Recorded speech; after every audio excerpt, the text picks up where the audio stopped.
So you're Cameron from the band? Yeah, Bunny Suit. Earlier called Quixote.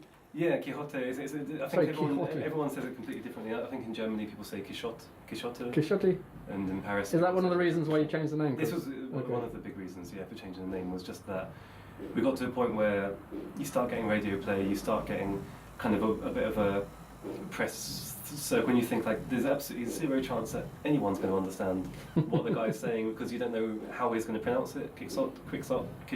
Yeah. Quixote. How do Spanish people say Quixote? Quixote. And in English we just said like Quixote, like as in like the same. It's like a nice English version of Spanish. Yeah, Quixote. Yeah, just Quixote. without the spitting. And even for us as well. I mean, I mumble terribly and talking between songs. You know, trying to announce our band, or whatever it is. A nightmare for sure. Bunny Suit might be. Bunny Suits, it's a good... I don't think there's another band. I suspect there's probably not another band called Bunny Suits. I suspect, yeah, there's probably a good reason for that as well, but I think not. It started in 2008. Yeah, summer 2008.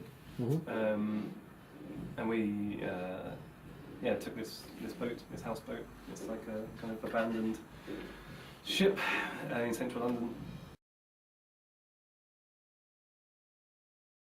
Yeah, it's cool. I met Tom Deininger from Klee, the German pop band. Okay. When I was singing on the street, and he asked me to sing on a bunch of his recordings that he was doing for Universal. That's interesting. But we became good friends, and he gave me a house to live in Karl-Marx-Strasse, because he was never there. He lived in Stuttgart at the time, so he said, "You can just take my house and we'll hook you up and get you in the studio." And he introduced us to Fils and Hoppen from Beatsteaks production team, and we did some recording of them. And yeah, it was cool. It just seemed everything seemed to work. So I got the guys back in England to come over here, met a few new guys, and then got the ball rolling again. Realistically, it was almost entirely down to the fact that it was just so bloody dangerous, you know, like living in North Paris. I mean, there's no way I was going to get enough money together if I wanted to dedicate myself to, you know, working on my own music again and stuff. There's just no way I was going to get enough money together to live in Notre Dame, you know. And like living in like North Paris, it was just really grim, just like really rough, and like people were getting robbed every day.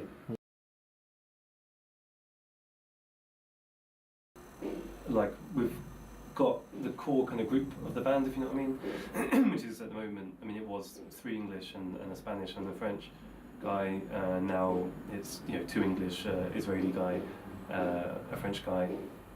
And we've just met the guy that's going to handle all the electronic stuff for us now, which is something we never had before with Quixote. He's also English from Manchester.